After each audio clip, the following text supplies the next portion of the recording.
Pernahkah Anda mendengar seorang politisi menjawab pertanyaan wartawan selama 5 menit penuh, tapi di akhir Anda sadar dia tidak menjawab apa-apa?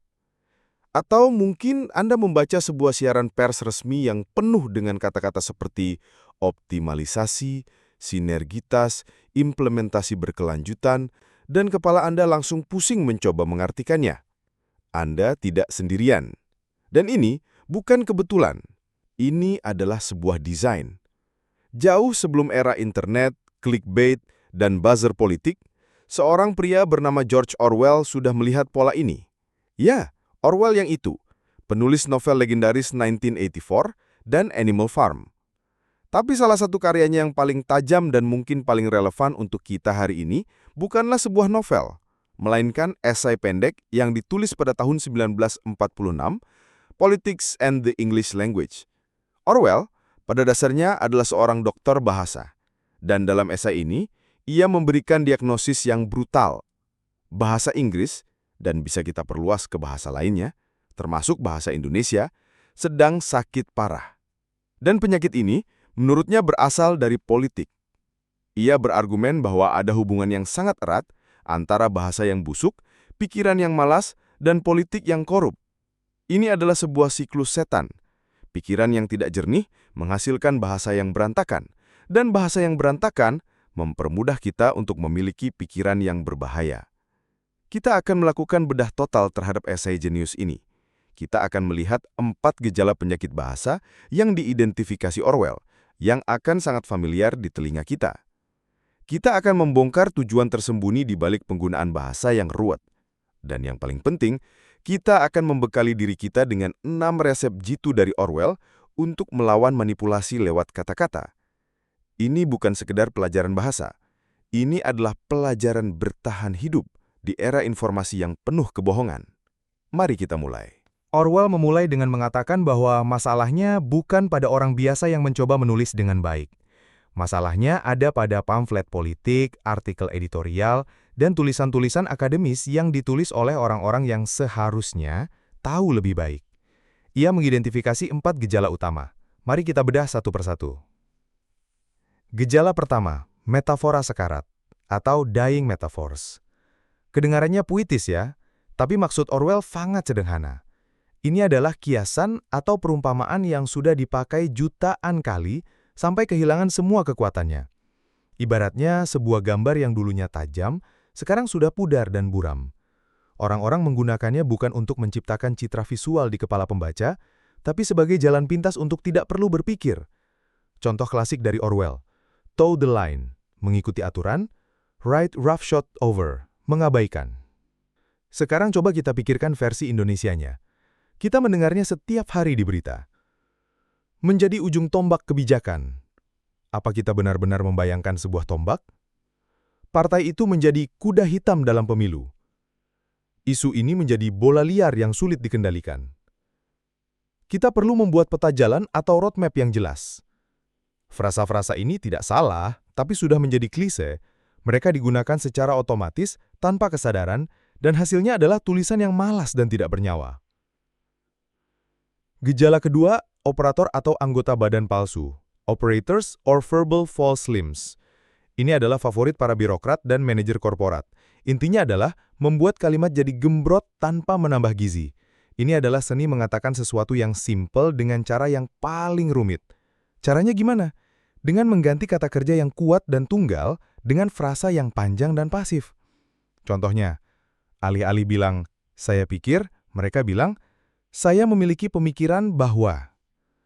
Alih-alih, pemerintah akan meninjau. Mereka bilang, pemerintah akan melakukan proses peninjauan. Alih-alih, ini mempengaruhi ekonomi, mereka bilang, hal ini memberikan dampak terhadap sektor ekonomi. Frasa seperti dalam rangka untuk, berkaitan dengan fakta bahwa, dengan tujuan untuk, adalah pelakunya. Kalimat menjadi panjang, terdengar resmi, terdengar pintar, tapi sebenarnya kosong, dan menghindari ketegasan. Gejala ketiga, diksi yang megah, pretentious diction. Ini adalah penyakit para intelektual palsu, menggunakan kata-kata yang sulit dan terdengar asing hanya untuk membuat tulisan terkesan ilmiah dan mendalam. Ibaratnya seperti memakai jas lengkap dengan dasi kupu-kupu saat pergi ke pasar. Tidak perlu dan hanya untuk pamer. Orwell menyorot kata-kata dari bahasa Latin atau Yunani yang menggantikan kata-kata Anglo-Saxon yang lebih sederhana. Di konteks kita sekarang, kita bisa lihat fenomena ini di mana-mana. Kata-kata seperti implementasi, padahal bisa pelaksanaan. Urgensi, padahal bisa kebutuhan mendesak. Signifikan, padahal bisa penting atau besar. Narasi, ini kata favorit sekarang, seringkali hanya berarti cerita atau argumen. Eskalasi, padahal bisa peningkatan. Tujuannya seringkali bukan untuk membeli presisi, tapi untuk mengaburkan makna dan membuat pembaca atau pendengar merasa, wah, ini orang pintar sekali, saya tidak mengerti. Padahal bisa jadi pembicaranya sendiri juga tidak terlalu paham apa yang ia bicarakan.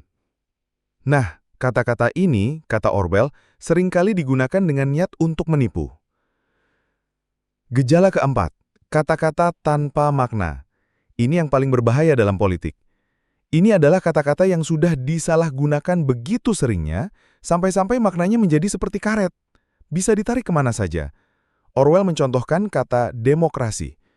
Semua rezim, bahkan yang paling tiran sekalipun, mengaku dirinya demokratis. Kata itu jadi kehilangan makna aslinya. Begitu pula dengan keadilan, kebebasan, patriotisme. Di Indonesia, kita punya banyak sekali. Pro-rakyat. Semua politisi dari ujung kiri sampai ujung kanan mengaku program mereka pro-rakyat. Apa artinya? Tidak ada yang tahu persis. Pancasilais. Kata ini bisa digunakan untuk memuji seseorang, tapi bisa juga dipakai sebagai senjata untuk menyerang lawan politik. Maknanya menjadi sangat subjektif. Reformasi. Dulu punya makna spesifik, sekarang bisa berarti apa saja tergantung agendanya. Oknum. Ini sebuah kata ajaib untuk menyalahkan individu tanpa pernah menyentuh institusinya. Ini hanya ulah oknum. Jadi, kita sudah lihat 4 gejalanya. Metafora basi, kalimat gembrot, kata-kata sok pintar, dan kata-kata tanpa makna. Pertanyaannya sekarang, kenapa? Kenapa orang-orang berkuasa berbicara dan menulis seperti ini? Apakah mereka bodoh? Nah, disinilah kejeniusan Orwell muncul. Ia bilang, ini bukan sekadar kebiasaan buruk, ini adalah alat, sebuah senjata. Ia berargumen bahwa bahasa yang buruk punya tujuan politik yang sangat spesifik. Saya akan kutip langsung dari esainya, karena kalimat ini sangat kuat.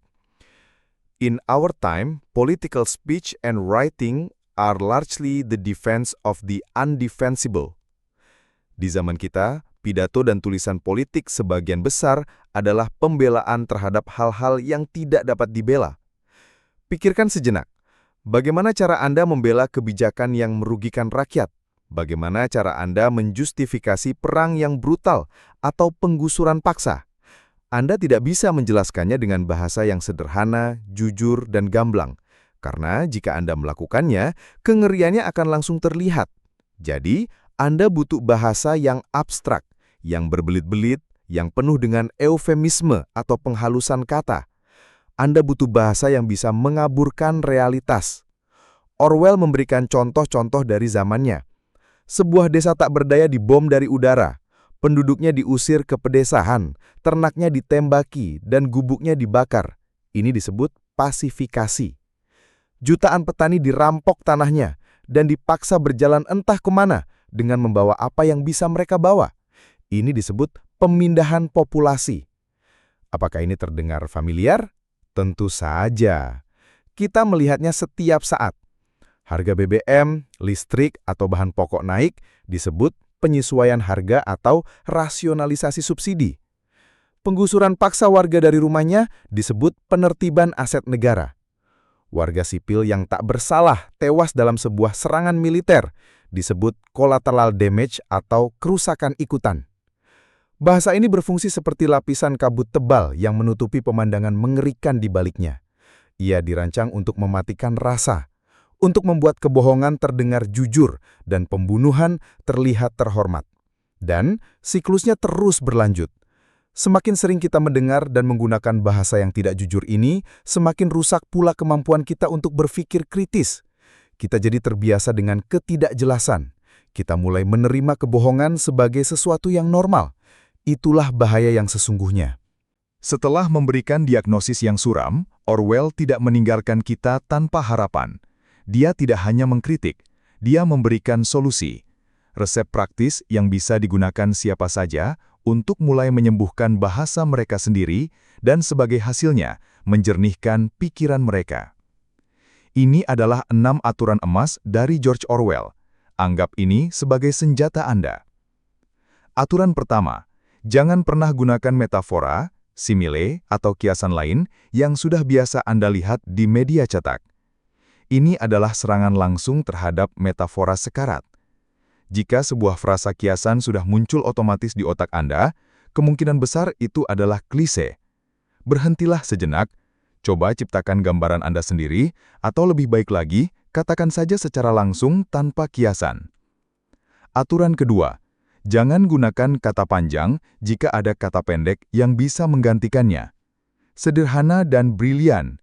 Kenapa bilang mengutilisasi jika bisa bilang menggunakan? Kenapa bilang mendemonstrasikan jika bisa bilang menunjukkan? Kata-kata pendek seringkali lebih kuat, lebih jelas, dan lebih jujur. Aturan ketiga, jika sebuah kata bisa dibuang, buang saja. Ini adalah prinsip ekonomi kata. Jangan boros. Periksa setiap kata dalam kalimat Anda. Apakah kata itu benar-benar menambah makna? Jika tidak, coret. Ini akan membunuh operator atau anggota badan palsu yang membuat kalimat jadi gembrot. Pada hari ini, kita akan membahas tentang masalah kemiskinan. Coret yang tidak perlu menjadi, hari ini kita akan membahas kemiskinan. Jauh lebih tajam. Aturan keempat, jangan gunakan kalimat pasif jika Anda bisa menggunakan kalimat aktif. Ini sangat penting dalam tulisan politik. Kalimat pasif sering digunakan untuk menyembunyikan pelaku, dia menciptakan jarak dan menghilangkan tanggung jawab. Kalimat pasif, sebuah kesalahan telah dibuat dalam kebijakan ini. Oleh siapa? Tidak jelas. Kesalahannya seolah muncul begitu saja dari langit. Kalimat aktif, kami membuat kesalahan dalam kebijakan ini. Jelas siapa pelakunya, ada pertanggungjawaban. Selalu tanyakan siapa yang melakukan aksi. Letakkan mereka di depan sebagai subjek kalimat. Aturan kelima, jangan gunakan frasa asing, kata ilmiah atau jargon jika ada padanannya dalam bahasa sehari-hari. Ini adalah serangan terhadap diksi yang megah. Jika Anda bisa bilang cara, jangan bilang metodologi. Jika Anda bisa bilang sebelum, jangan bilang ante. Tujuannya adalah komunikasi, bukan pamer kosakata. Tentu ada pengecualian jika istilah teknis itu memang tidak ada padanannya, tapi seringkali itu hanya kemalasan atau kesombongan. Dan terakhir, aturan yang paling penting dari semuanya. Aturan keenam, langgar aturan manapun di atas daripada harus menulis sesuatu yang benar-benar biadab atau tidak masuk akal. Ini menunjukkan bahwa Orwell bukanlah seorang diktator tata bahasa. Tujuannya bukanlah kepatuhan buta pada aturan. Tujuannya adalah kejelasan. Jika untuk menjadi jelas, Anda harus menggunakan kalimat pasif atau kata yang panjang, lakukanlah. Yang utama adalah, apakah tulisan Anda menyampaikan makna yang jujur dan jernih, ataukah Anda sedang menyembunyikan sesuatu? 6 aturan ini, jika diterapkan, akan memaksa kita untuk berpikir sebelum menulis. Dan itu adalah inti dari semuanya. Jadi, kita telah melakukan penjelasan panjang. Dari diagnosis penyakit bahasa hingga resep penyembuhannya. Apa yang diajarkan George Orwell kepada kita dari tahun 1946 menjadi semakin penting di dunia kita sekarang. Kita hidup di lautan informasi. Setiap hari kita dibombardir oleh pidato politik, siaran pers, postingan sosial media, dan judul berita yang dirancang untuk memancing emosi, bukan untuk memberi informasi. Bahasa digunakan sebagai senjata untuk memecah belah, untuk mengaburkan fakta, dan untuk melumpuhkan kemampuan kita berpikir kritis. Esai Orwell adalah sebuah panggilan untuk sadar, panggilan untuk menjadi pembaca dan pendengar yang lebih skeptis. Ketika Anda mendengar seorang pejabat publik berbicara, tanyakan, apakah dia menggunakan kata-kata konkret atau hanya slogan kosong? Apakah dia menggunakan kalimat aktif dan mengambil tanggung jawab atau bersembunyi di balik kalimat pasif? Apakah tujuan dari bahasanya untuk memperjelas atau untuk mengaburkan? Dan yang lebih penting, ini adalah panggilan untuk kita sendiri, untuk mulai memperhatikan cara kita berbicara dan menulis. Karena berpikir jernih dimulai dari berbahasa jernih. Memilih kata yang tepat, membuang yang tidak perlu, dan berani mengatakan sesuatu secara langsung adalah sebuah tindakan perlawanan kecil terhadap kebodohan dan ketidakjujuran. Jadi, saya ingin menantang Anda. Minggu ini, coba perhatikan bait-bait berita yang Anda baca atau pidato yang Anda dengar. Coba identifikasi 4 penyakit bahasa yang kita bahas tadi. Dan saya juga mau dengar dari Anda. Apa contoh kata-kata kosong atau eufemisme politik favorit Anda yang paling sering Anda dengar akhir-akhir ini? Tuliskan di kolom komentar di bawah. Mari kita bangun sebuah kamus kecil bahasa manipulatif versi kita sendiri. Jika Anda merasa video ini bermanfaat, jangan lupa untuk like, subscribe, dan bagikan kepada siapa saja yang mungkin membutuhkannya. Ingatlah pesan utama George Orwell. Tugas pertama seorang warga negara yang bertanggung jawab adalah menjaga agar bahasanya tetap bersih. Karena di era di mana informasi adalah senjata, kejernihan adalah perisai kita. Terima kasih sudah menonton.